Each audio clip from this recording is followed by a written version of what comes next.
5واں reference یہ کہتے ہیں نا جی وہ جی حضرت عثمان کو عبداللہ ابن سبا اور پتہ نہیں کوئی یہودی پارٹی تھی آل امیہ کو بچانے کے لیے. میں نے بخاری مسلم سے ثابت کیا ہے آل امیہ کی وجہ سے حضرت عثمان شہید ہوئے ہیں, ان کے گورنروں کی وجہ سے. انہوں نے حضرت عثمان کا چیپٹر پڑھے, کہیں نہیں ڈالا عبداللہ ابن سبا کا نام تک نہیں لکھا.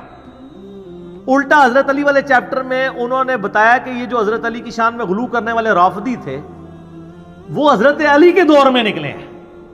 اس کے اوپر پورا چیپٹر انہوں نے بنایا ہے.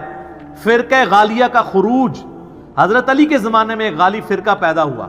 کرتے کرتے نا اینڈ پہ وہ لکھتے ہیں کہ حضرت علی نے اپنے غلام قمبر کو بلایا اور پھر انہوں نے جو ہے نا وہ ان لوگوں کو آگ میں جلا دیا جن لوگوں نے حضرت علی کے لیے الوہیت کلیم کی تھی, جس کی باقیات آج کل یہ نصیری ہیں.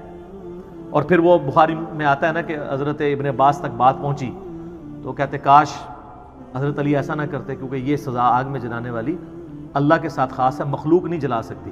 تو حضرت علی نے کہا کہ ابن عباس نے سچ کہا. اور ابو داؤد میں ہے کہ انہوں نے کہا کاش مجھے یہ پتہ ہوتا پہلے. یعنی حضرت علی نے جان بوجھ کے ایسا نہیں کیا تھا, لیکن حضرت علی کا غصہ اتنا تھا کہ مجھے خدا کے مقابلے پہ ٹھہرا رہے ہیں, تو انہوں نے ان کو قتل کی وجہ آگ میں جلوایا تھا. یہ تو خود مان رہے ہیں اس میں.